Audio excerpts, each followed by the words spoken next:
Hey, Jason Fladlien here. I have for you today the legend himself, Sam Ovens. Sam is a gentleman that I find very interesting, very intellectual, and also high-level strategist who's been able to build some of like one of the biggest brands I think in the information space and the consulting space with what he's done. I don't know how many tens of millions of dollars you've sold, Sam, but it's impressive. And not just that, the people that you've helped grow or start their business and be successful put you in a rarefied air of individuals who are really good at what they do and as good at teaching it to help others get results as well. Sam, anything else I need to say about you so these people understand the importance of what we're going to talk about here today? That's good. That's good. I like that. All right. So briefly, just to kind of set the stage, how did you get where you're at right now? Like, walk us back through your first successes, then the high points of your career, like where you were killing it, and then what made you pivot to the focus of what we're talking about here today, which is building community for creators and the platform you created called School. Sure. So I started out by, I had a corporate job. Then I went to my girlfriend at the time's friend's beach house, which turned out to be like a private island. And I was like in shock. There's a helicopter there and stuff. And I said, what does this guy do? And they said he's an entrepreneur. And that was the first time I ever really thought about becoming an entrepreneur. And then like I started Googling what is an entrepreneur and all of this. And that's when I decided I wanted to try be an entrepreneur because I was like, this looks pretty cool. Um, and I started my first few businesses that were like failures, and they were apps. I was building like apps for different things because I had no idea what I was doing. And then I started listening to entrepreneur interviews on this website called Mixergy. You remember that? I do not know. It's old school. It was like this guy was Andrew Warner was interviewing entrepreneurs before anyone else was doing it.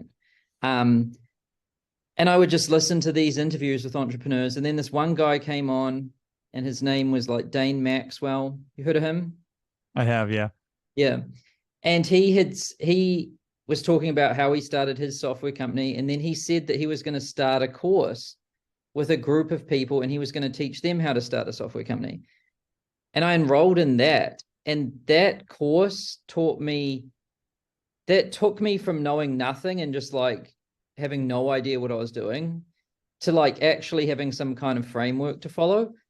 And it worked. I started a software company called Snap Inspect. It was successful. I was the like star student of that course. Mhm. Um, and the problem was like I didn't like my market. I was building for property managers.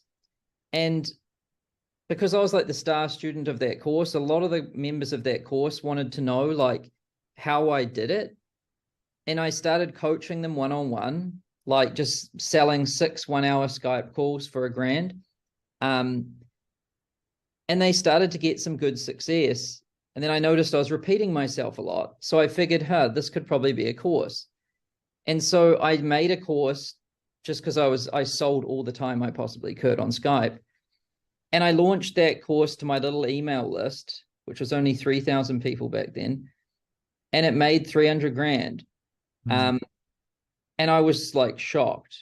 Um, and I really just fell in love with courses. So I sold my software company to my business partner, and I went all in on courses. And then that journey led me, I really focused on courses for about 8 or 9 years, right? Um, and the company I built there was called consulting.com. We had 3 courses, a 2K, a 6K, and a 36K mastermind.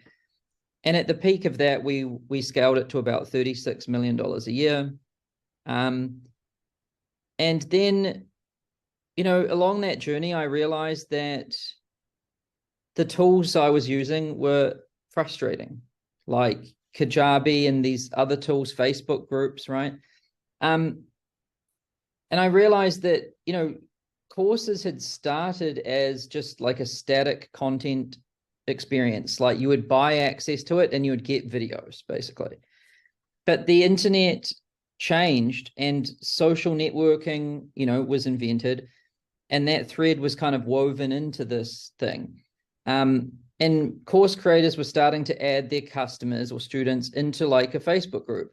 And now courses were a multiplayer experience, right? And then I couldn't help but notice the stats, like the community was used more than the course. And then people were like doing really cool things, like meeting up in person, practicing things with each other. And I noticed that when they had a success, they would thank people in the community. And when they gave testimonials, they'd say the community is worth more than the price of the course alone. So I noticed that, and that was interesting. And then I noticed that the traditional course platforms like Kajabi, Thinkific, Teachable, Coursera, whatever, or Udemy is another one. They were just focused solely on that static content experience. And they were completely oblivious to what was actually going on, which was these more social interactive experiences. And so then I looked at Facebook, and they seemed to be making really poor choices. And the perception of the platform and the experience of being on the platform was degrading rapidly, right? So I could kind of look forward and into the future, and I was very confident that I could see what was going to happen.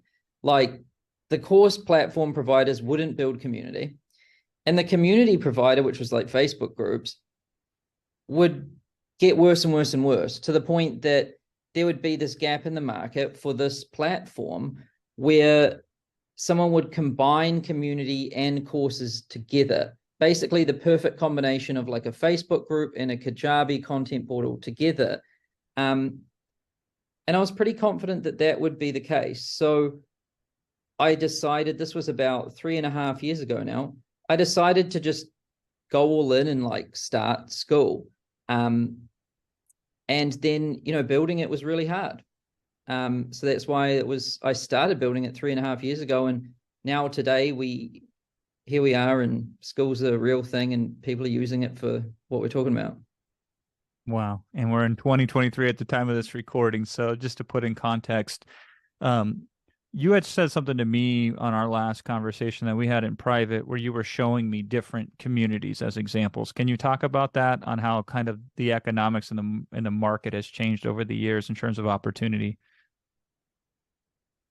What do you mean? So you went and you showed me, you said, look at this community over here. It's $10, but these are the kind of people who can buy this. And this is why we should focus more on those types as opposed to the traditional model. Like you said earlier, your courses were something like 3K, 6K, or 36K, or some very high ticket number, right? But is that going to sell to like a 20-something-year-old who's used to being on a Discord and has a different kind of notion of investing in information products? Yeah. So I don't think that, so what we're talking about here is the younger generation, like, because there's quite a bit to this, I think, so we can kind of unpack it. So like, if you look at what the younger generation is doing, like the Gen Z people that were never exposed to direct response, they never like saw Jeff Walker's product launch formula or Russell Brunson's webinar secrets. Like they didn't see any of that, and they never bought a course from Brendan Burchard or Frank Kern or anything. So like they didn't follow those conventional patterns, right? They just kind of did what felt natural to them. And I thought it was quite interesting what they did. So they tend to have a Discord server, right? And then they charge a monthly subscription for it, right? And if you want to check out some of these things, you can look at whop.com, WHOP.com. They're like a marketplace for all of these kinds of like things. And people are teaching like stock trading, crypto trading and things. The vast majority of the people on there are probably like 15 to 20 years old. And the average price point is anywhere from like 10 to $100 a month, right? And some of these people make 100 grand a month this way, right? Which is interesting. And it's not just a Discord server. They also have a course too, right? But I thought that was quite interesting how they were doing that.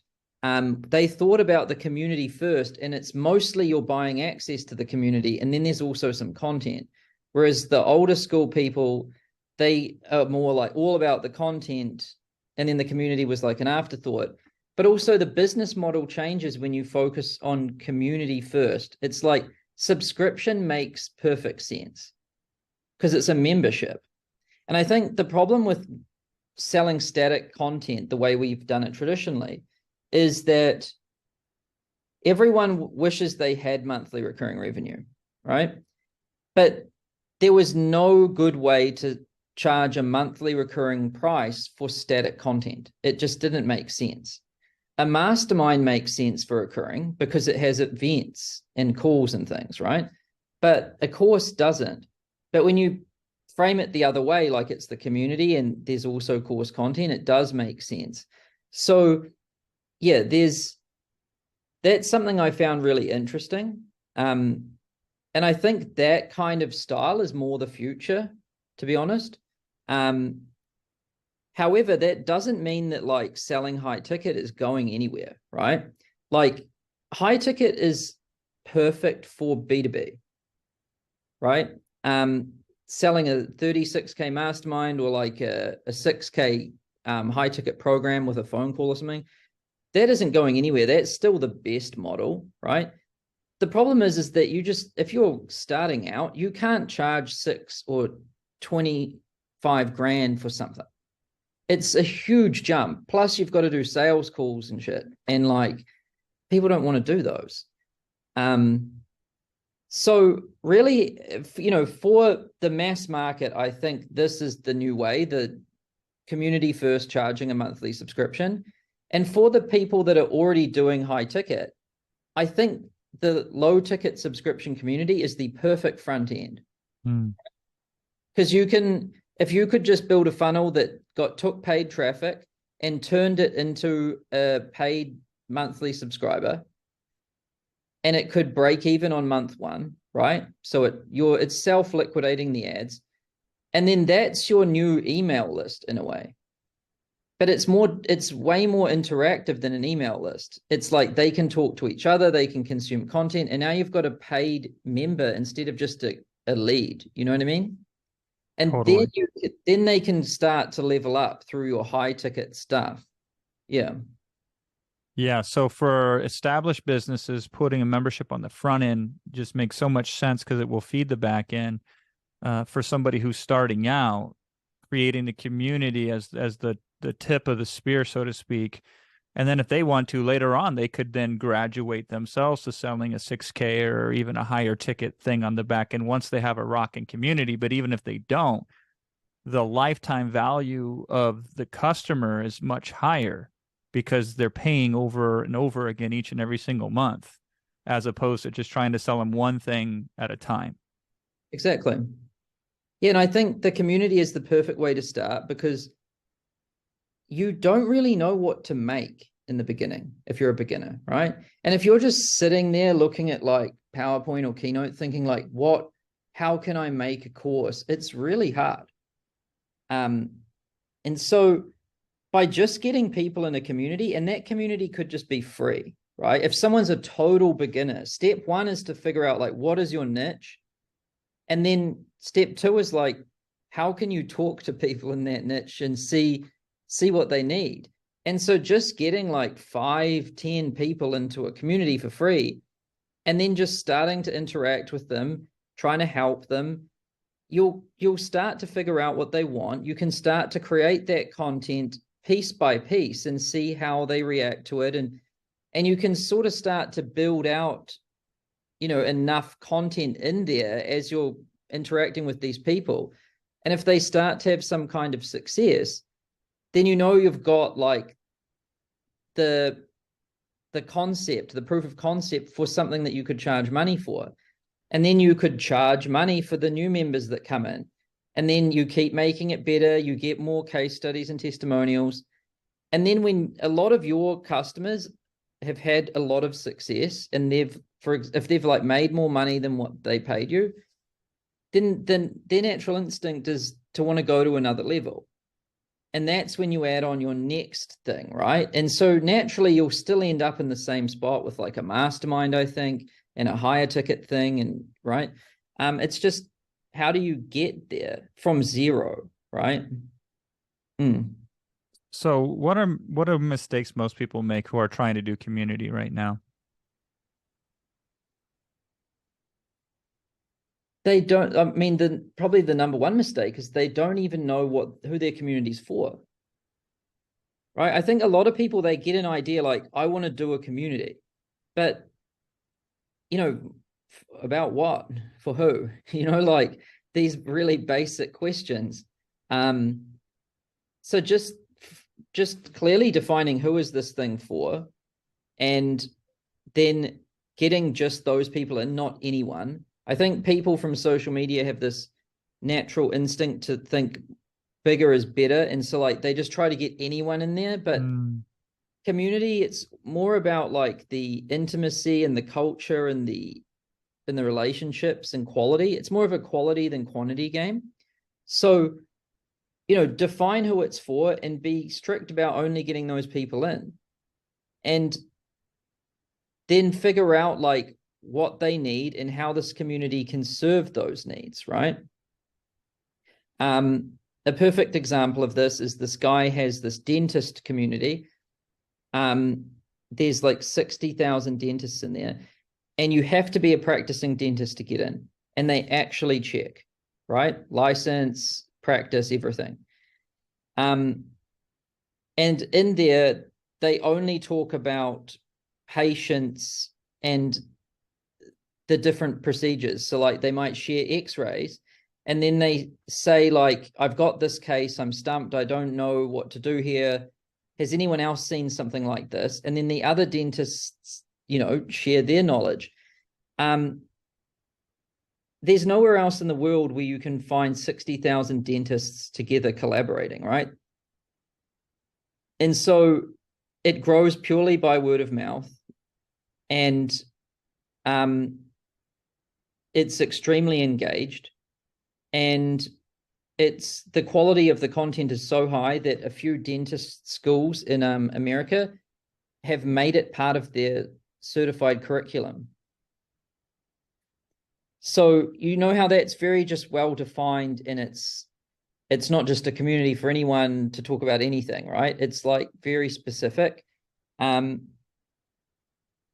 so that's like an example of like what you should do, and that's probably the biggest mistake we see people make. they're not they don't have the thing that you can't find anywhere else. Like the example you just gave was that's literally at the beginning, at least, the first of its kind, a place that was beneficial that didn't exist prior.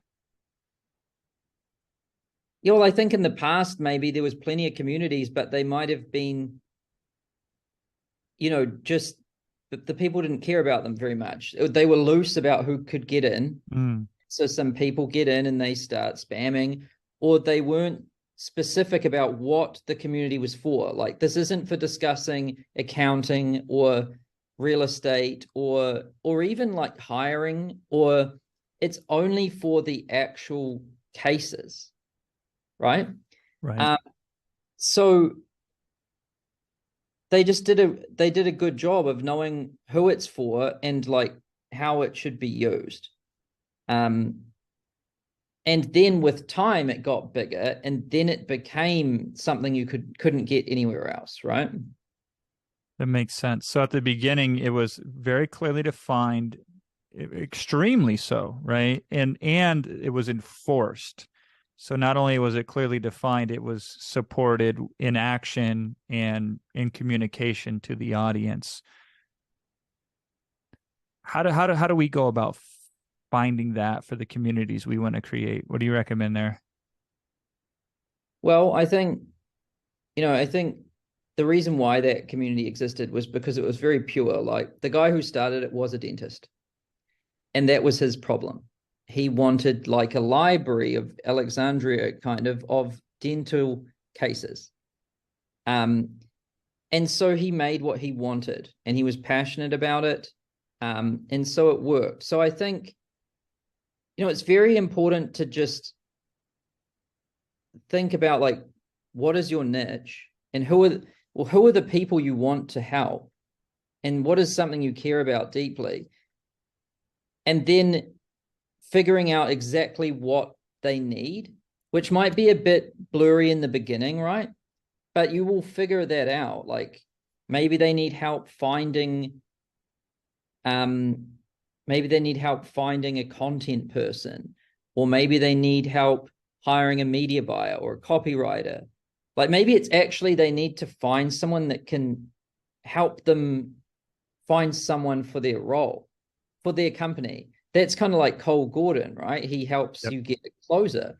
Um, and sometimes it's training, sometimes it's like practicing with somebody else, like they just need accountability. Um, it just depends. Like what I think one of the easiest ways to do this is to define who it's for and then try to define the goal.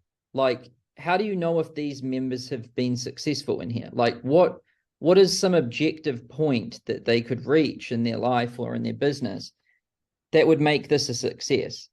And then your job as the creator of this thing is to figure out what is the most efficient path for these people to get to this point. And that is what you should be iterating and experimenting with in the community and building the best practice for, which is ultimately like manifests in the content, right? Um, have you ever seen like crystals form in like a beaker? Did you ever do this in science class? Yeah, like You have 25 years string, ago. you have like some crystal mix water stuff, and you put like a string in it and you leave it there, and all these crystals form on it, right? Yeah. That's kind of how I think about a course. It's like, first of all, you get some people into this community and you know what you're trying to do, and everyone's talking to each other and they're trying to like figure out what is the best way to get here. And along that journey, you might figure some things out, and then some members might figure some things out. And those are the things that actually kind of come from the community, but then they get like crystallized in the course.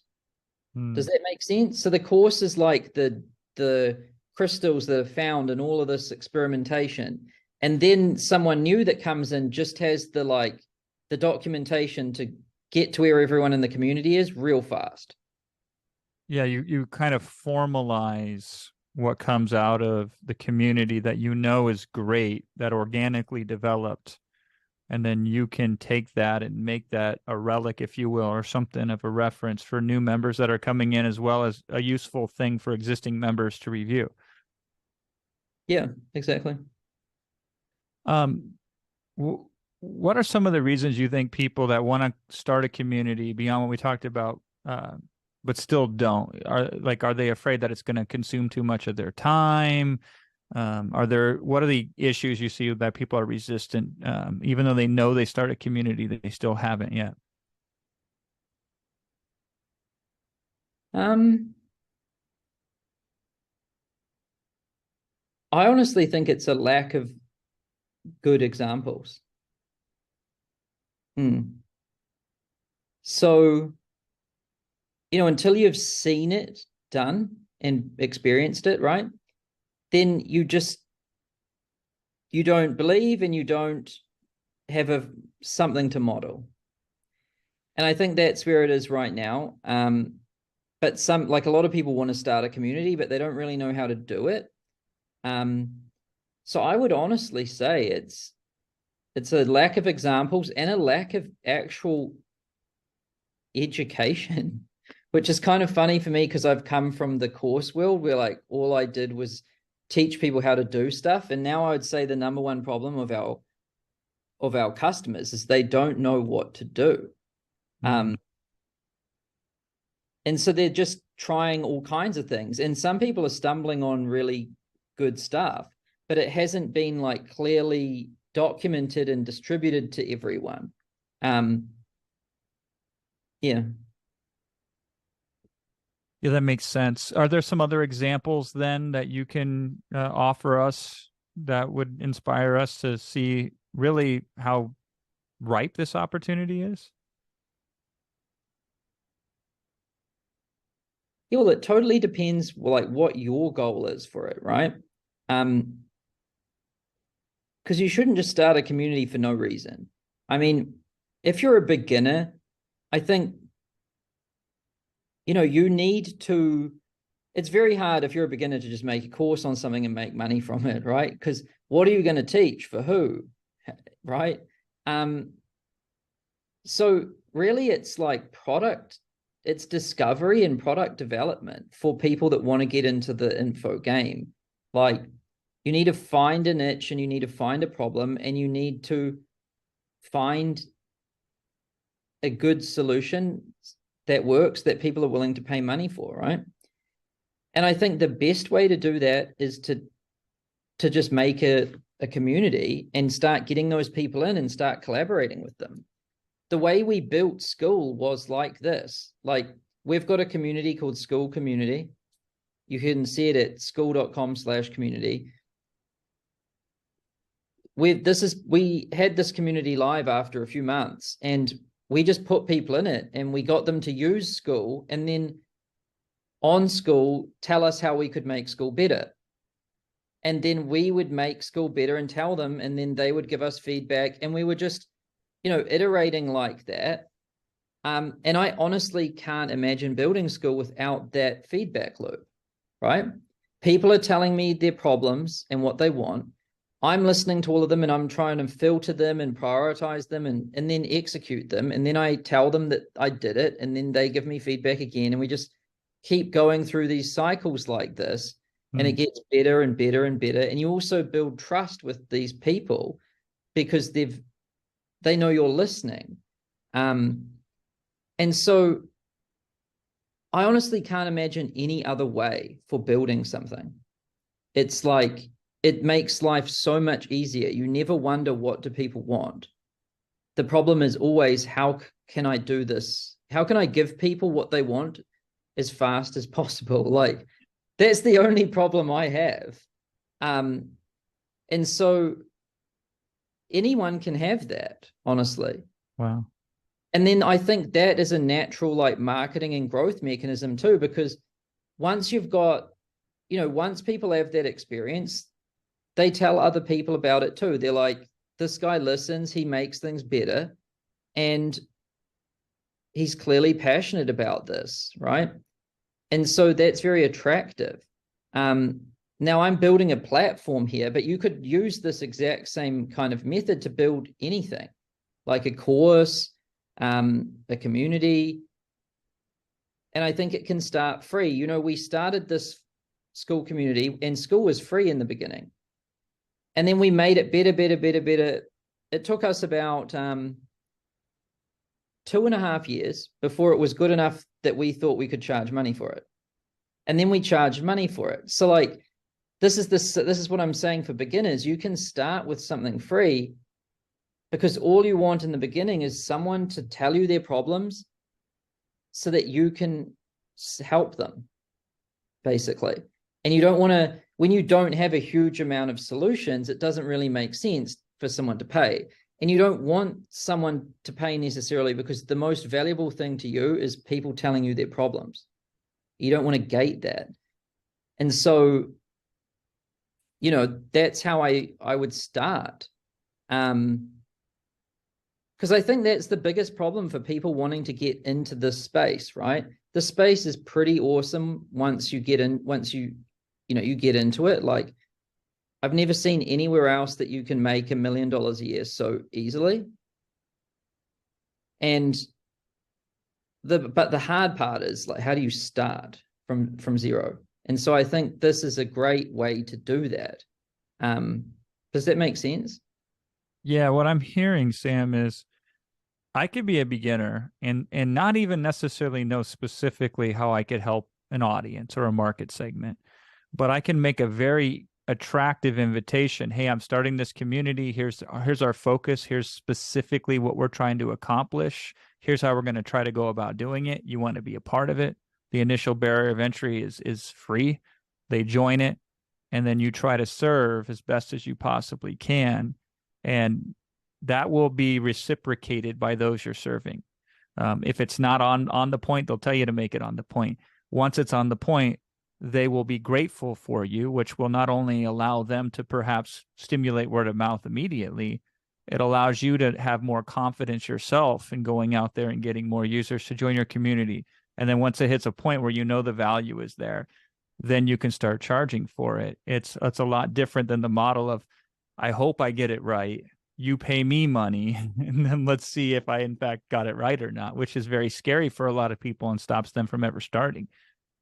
Yeah. And then I think this way, the marketing just makes itself basically, because people are going to post their wins in the community. Those are your testimonials. You just screenshot them, right? And they read better than real testimonials that you ask people to write, because those aren't as pure, right? And then if you need to make a VSL, I started doing this like, I no longer sell info, but when I was selling info like a year ago, yeah, I just recorded, I got a Loom video and I just showed my screen and I said, this is what you get. There's a community. Here's the content in the classroom. You can see members are talking to each other. Oh, look, this person got a result. This person got a result. Do you want to join this thing? Do you want to be a part of it? And then here's our calendar, and we do calls on this schedule. We record the calls. You can see all the recordings here. Like, this thing costs this price. If you want to join it, here's the link. Like, there's no copywriting there. There's no script. There's no anything. It was the laziest thing I ever did, and it bet every single VSL I'd ever made, which is really funny. It got everybody up in arms, Sam. I remember when you did it, they were like, this is the Sam Ovens Google Doc sales letter or something like that. Like, and everybody started doing it afterwards. Yeah, well, one thing I've learned to really not like is abstractions of things. So like, one thing that annoyed me about marketing was you had to like create marketing, but that was something else than what you were creating, right? Your product or whatever. And so I always thought, well, what if I could just focus on my product and then just that could be the marketing somehow?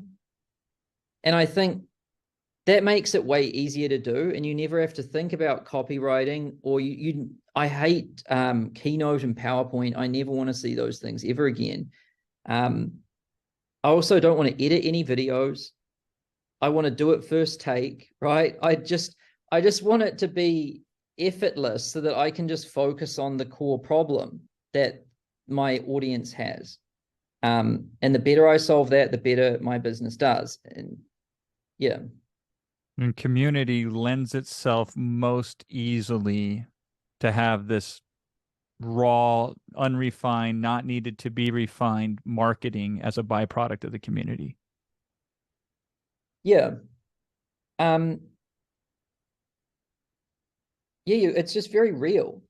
Like, what you see is what you get. You can actually just pull it up on your screen and say, this is the product. Because I think in info for a long time, you didn't really know what you were going to get when you purchased, right? There was like these different launch videos, and there was a lot of like hype and build up, and there was a lot of slides with bullet points saying benefits, but like, what would it look like?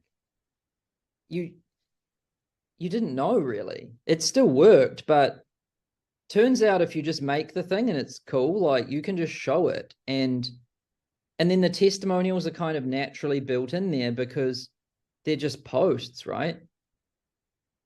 Yeah. And you wouldn't want to sell it if you didn't have those.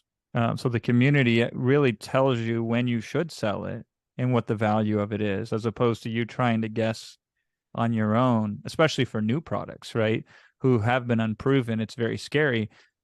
What should I price this at? How should I sell it? Et cetera, et cetera. Yeah, you can still do that, right? Like, yep. People that have a list and they have a good reputation and stuff, they can sell something that doesn't exist. And then they can make it live with everyone, right? Because there's just a lot of trust there. Yep. But yeah, I think it just helps a lot for beginners because they don't have to like try to learn how to do backflips with copywriting, and they just share what it is, and they actually have it and people like it, so that really helps with the confidence part. Yeah. And so when you design School, and that's Skool, when you design School, how did you design it to be a superior experience to create community than what already existed out there? Yeah, that's a good question. So the first thing I had in mind when I made School was like Facebook groups, but better, right? That was the simple statement I had.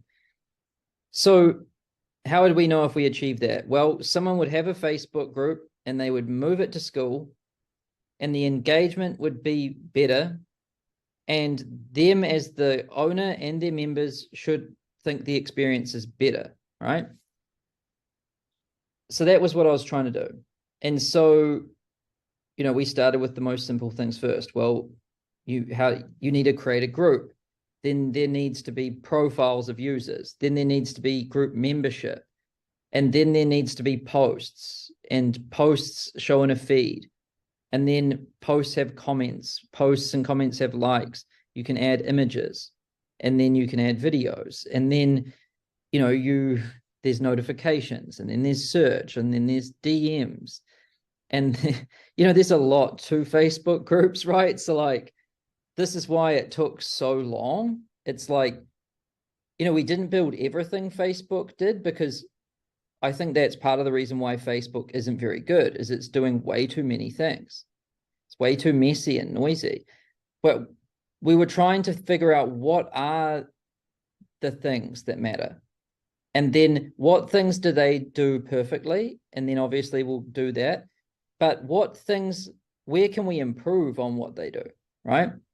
So it's like trying to figure out what are the things we need, and then what things should we do the same, and what things should we improve on. And if you just carefully go through that piece by piece, and you have engineers that are talented enough, right? That's the other thing. Like, when you build a social network, which is essentially what School is, speed it's essential. Someone won't wait. Like, someone won't get engaged and like showing up daily to a platform that's slow, right? So to make things fast, you need, really good software engineers. So we had to do that too. That was actually the hardest part of building School, to be honest, was just finding the engineers capable of making something better than Facebook, because Facebook has, amazing engineers, right? And infinite amounts of money. So, we just went through that process, and of course, using it ourselves and getting people to use it at the same time, and then looking at metrics like daily active users, monthly active users, and benchmarking those metrics against Facebook.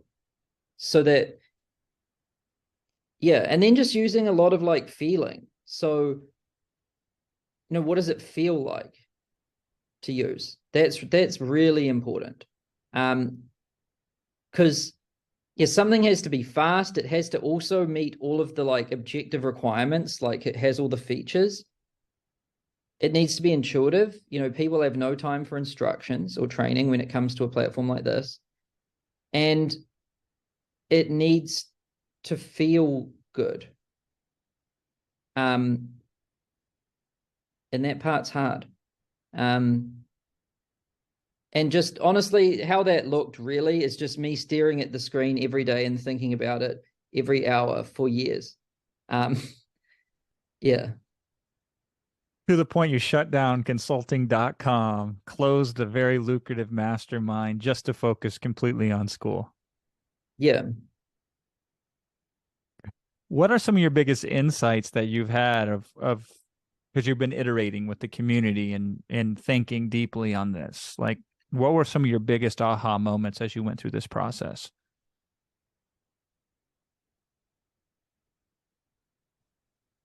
To like aha moments about anything.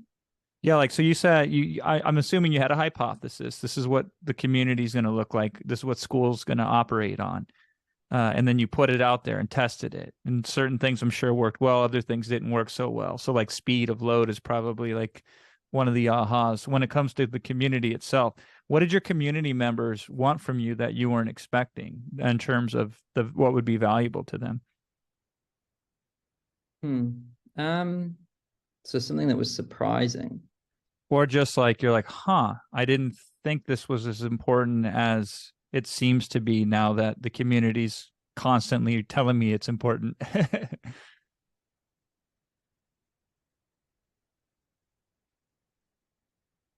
Well, one thing, that my team came up with this idea to gamify it, right? So my co-founder was one of the engineers at like Riot Games and they built League of Legends. And we've got about 4 or 5 other engineers from League of Legends, right? So like there's a lot of gamers in our company. Um, and when they were looking at school, they were like, it's missing like it needs to be more fun. That's what they said. And I'd never really thought about fun because when you're a businessman making courses, fun isn't some like objective, right? Like you're not optimizing for fun. You're optimizing for results and you never think of things that way. But when you come from games, it's very different. And so they said school's not fun. And I was like, okay, well, how would you make it fun? And they came up with all of these ideas to gamify it. And they came up with this basic progression system, which is like key to every game. It's like as you use it and progress, there's some kind of reward that you get, and you can use that reward for things. So it's like a currency, right? And I was totally like, I had no idea if this was a good idea or anything because I haven't been much of a gamer and I don't have much experience with this. The feature really was well adopted and it's made school way more engaging and fun. And I never saw that coming. It wasn't my idea either. Um, yeah, and how it's kind of manifested now is one like is 1 point. So if you add value in the community, and people like it, you get points. As you get points, you go up levels. And as you reach different levels, the creator of the community can unlock different things for you.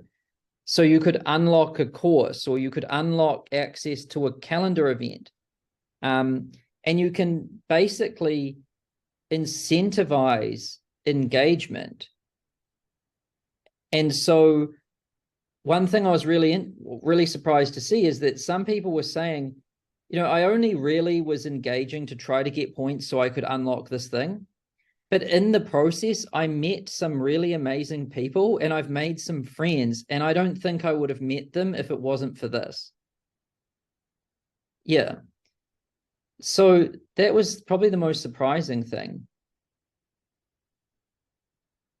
I like how you implemented it too, Sam, because I've seen other platforms that try to gamify it, and it's too overwhelming. It's too complicated. It's hard to understand if you're the content or the community manager how to manage it. It's too much for you and for your users. It's like you have to read a manual to know how to unlock this or unlock that. So your simplicity towards it, I thought, was really well done. And if anybody creates a community in school, it's baked right in. It's something that within a few minutes you can configure, set up, and intuitively understand and know how to use and benefit from. Hmm. That's been my experience playing with the platform. I find it interesting that that didn't come from you. That essentially came from the developers that you brought in, and really from those who have been in communities, right? Who have experienced, here's what has made a good community for me in the past, or has made me engaged to be part of It was it. actually from games, Yeah, not from communities. yeah. Yeah. But these gamers, they're in communities, right? And they're on TeamSpeak and they're chatting and talking to each other and they're working together to achieve a certain goal, right? Mm. Yeah. In most of these games, like a League of Legend, for example, right? It's not the traditional games I grew up on where it's like Mario Brothers. I'm one player playing against a computer. Yeah. No, you're right. It is more of a community, open world like thing. Um, Yeah, and it makes it sticky with those, leveling up, gaining experience points. The stronger you level up, the better weapons you get in some of these games, and the more capabilities you have, and you've unlocked, and you've turned that into, I can have bonuses. Because I'm thinking like, I'm thinking like a traditional marketer here. Like, if I had 7 bonuses that I offer, and one of those bonuses could even be a personal consultation with me, in the past, Sam, when I sell that, I have to sell that saying, here's what you would have to do to qualify for this bonus, because it'd be a conditional bonus. XYZ 1, 2, and 3. We're writing all sorts of copy on the page to explain it, right? I'm having to take 3 minutes to explain it when I'm selling it. What I'm thinking now is in school, it could literally be, once you reach level 7, you will unlock this bonus. And I'd yeah. be happy to do a consult with anybody who met level 7, because they would be super heavily engaged and committed. And to your point, they might even just try to game the system to unlock a prize. But along the way, they're going to do the things that will make them more capable to get them the results that they want anyway, right? Yeah. Dude, I've got a good story about this. I had this course called WeTube, right? And it was 10 grand, but I didn't want to sell it anymore because it had like coaching and stuff in it, like not one on one, but just group calls. Um, and it was sold over the phone, like most 10K things are. They typically involve some, level of support, and it's a phone sale. I made it, I had this idea for a Black Friday sale. I'll make it $1,000, but it's going to be called a self study. So you get no support. There's no coaching calls. No one's going to help you with anything. You've got to go through it yourself, but the community's there to help you.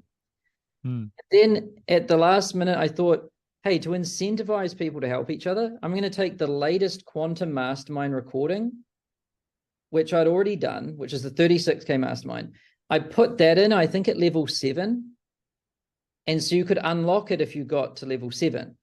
So I launched this on Black Friday. It did $1 million in a day with no paid advertising or anything, which I was shocked about. Like, it was the best launch I ever did, actually, because it was like $1 million from, and there was no payment plans or any of that stuff, right? And then no affiliates, was just a clean mill. And then the engagement in there was insane because people they could like picture that was a 36 grand thing. So it was like they could compare the value, they knew that it had real value. And the engagement in that group was completely insane. I had to stop even looking at it because it was just, you know, there was new posts and comments every few seconds, and like it was just completely crazy. And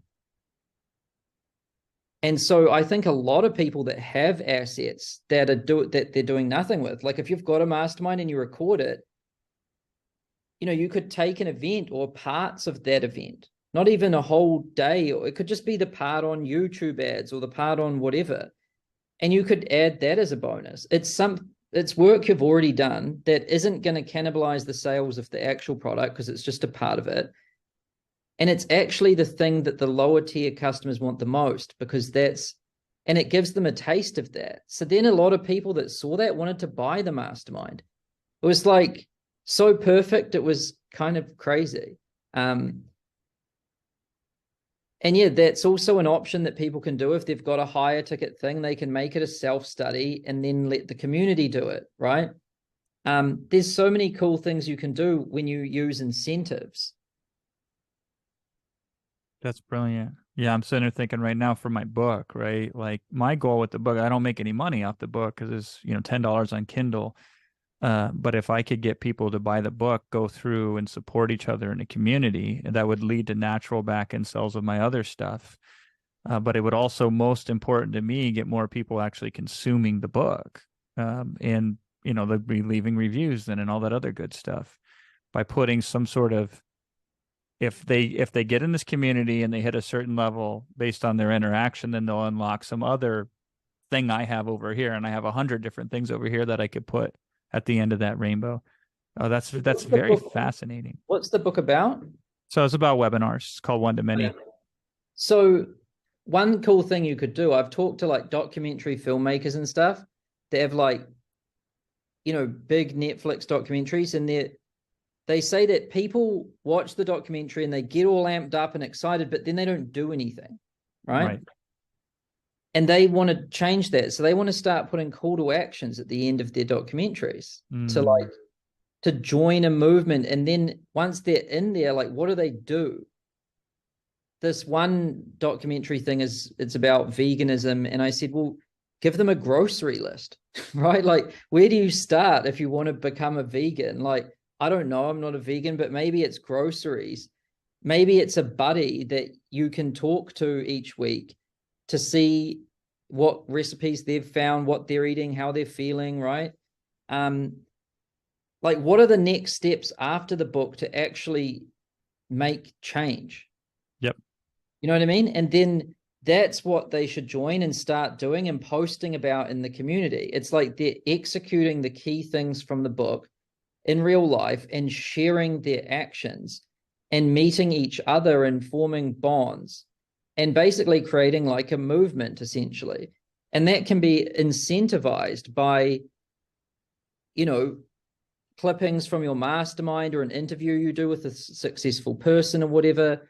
And then you can find the most passionate people in a community. These people will always emerge that are obsessed about it for some reason.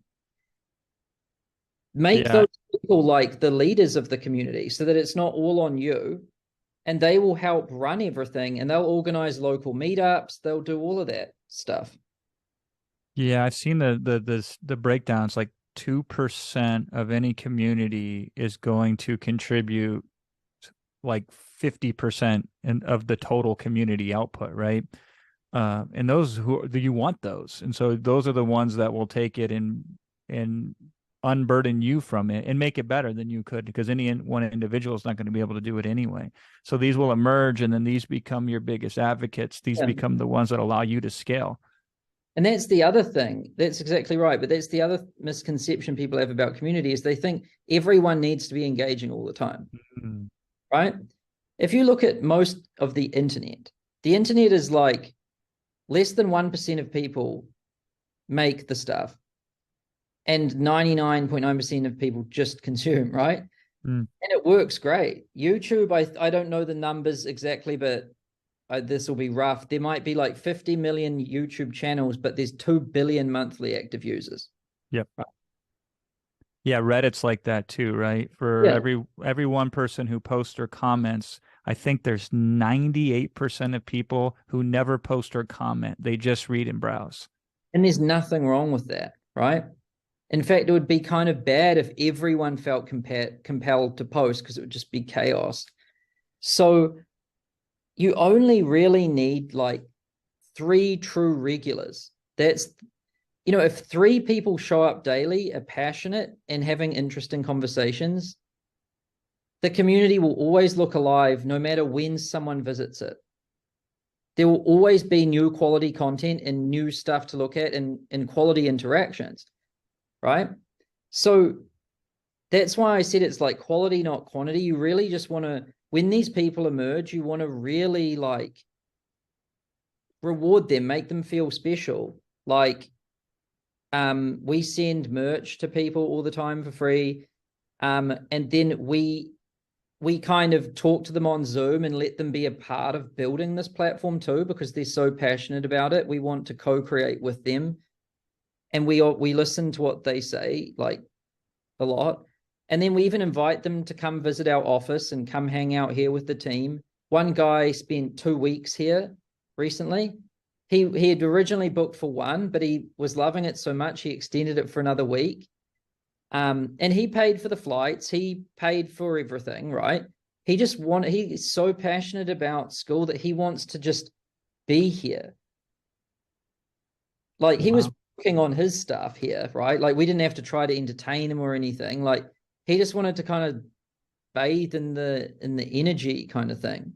And so yeah, keep your eyes out for those people. They'll definitely emerge. And then you want to, kind of prop them up as like leaders in the community, right? And that takes more stuff off of you. That makes so much sense. What else about school should people know so they can understand the value that school offers up if they want to start building community? Well, the main pieces of school, there's a community, there's courses, so you can put your courses in there too. There's like a calendar where you can have events, right? So you could schedule a weekly recurring call on Zoom and have it in the calendar there. And then there's also DMs, so you can talk to people, right? Like one-to-one. And then there's the leaderboards where people get points and you can unlock things, which is what we've been talking about. Those are the main things. So when you're thinking about like, how am I going to create this thing? You could have, I would recommend a weekly recurring kind of call. It doesn't have to be weekly. It can be monthly or whenever, but I think recurring events kind of set a tempo, right? And that helps build community because people will see each other live on Zoom and get to hear each other's voices and things. I think that's a really good idea. Like once a week, it can just be a Q&A or you could just call it a hangout. There's no agenda. You just show up, you just talk. Then you can record that and post it in afterwards. So you're already starting to build up this bank of like content. Yeah, the course content, you can just start small. Like, don't think you have to have a big course. Just start with only the things you think are helpful. And then when cool stuff emerges from the community, you can create it there. You can also get other members to create a part of your course, right? You don't have to do it all yourself. I've found that this is a good discovery, actually. You were asking that question earlier, but the members like it more when there's a mix of members creating stuff and you kind of directing. When it's just all you, I don't think it's as fun because it's just the same person. And them seeing that they could one day be a contributor, like that motivates them. And people have different styles. And it's way better as the creator because it's just less burden on you, right?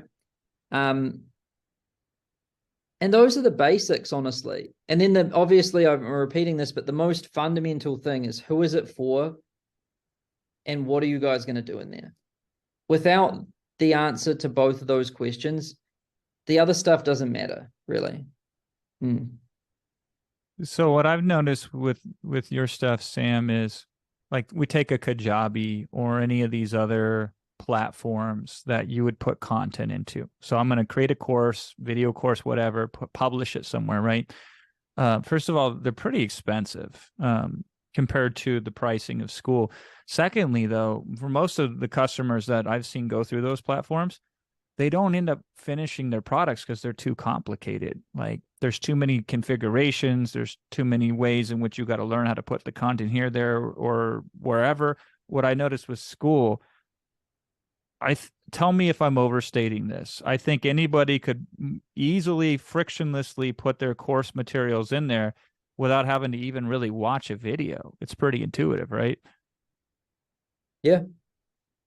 Yeah, it's you don't need to learn anything. It will be intuitive. You just feel where you should click and it pretty much works. Yeah. Yeah, and I like that because a lot of people, it's hard enough for them to create the course. And then they're like, well, I got to configure this and I got to make this in this format in this way and upload it here and then go over there and go over here. And that's something where Facebook misses it because Facebook has none of that bridge being built for people to create training. That's never how it was intended to be. But these training software, they've made it like they've done too much. Just like Facebook's done too much because they've been too many things to too many people. These courses are too many things to too many people. And you've made it easy to create a course specifically to connect to a community. So that's really intuitive. Also, it's all in one. I could set up payments, collect payments, and fulfill and deliver it all within the ecosystem of school, correct? Yeah. And I think that's a big point for people to understand, because we have this conversation with our clients all the time. They're like, well, what if, they're buying over here in this platform, and then we're adding them over there in Facebook or WhatsApp or whatever, right? And then like, well, what happens if we have to remove them from course access because they do this or they do that? Or how do we have these two systems talk to each other? And they don't. And there's no easy way to do that. Because this is all in one ecosystem, that's a lot easier for you to have everything working in concert, correct? Yeah. Like, I don't know what your experience is like with Zapier, but it never really does what you think it's going to do. It's a So, Band-Aid, and sometimes it's a Band-Aid that falls right off. yeah. It makes you feel like powerful, but when you run it, it doesn't really work.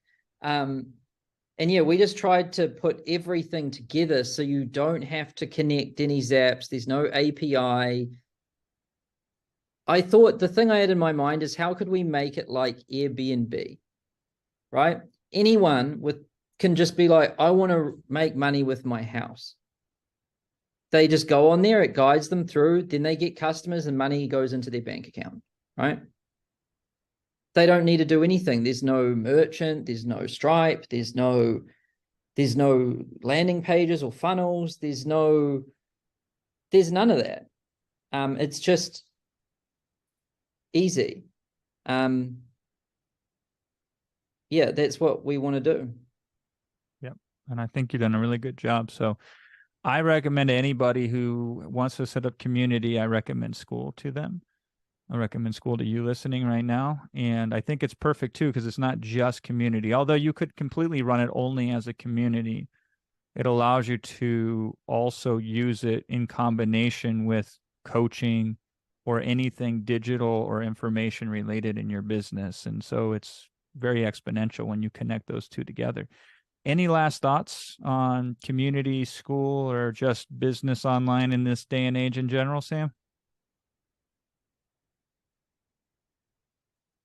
I think just forget about like the theory and just do it. Like, just start talking to the people, honestly.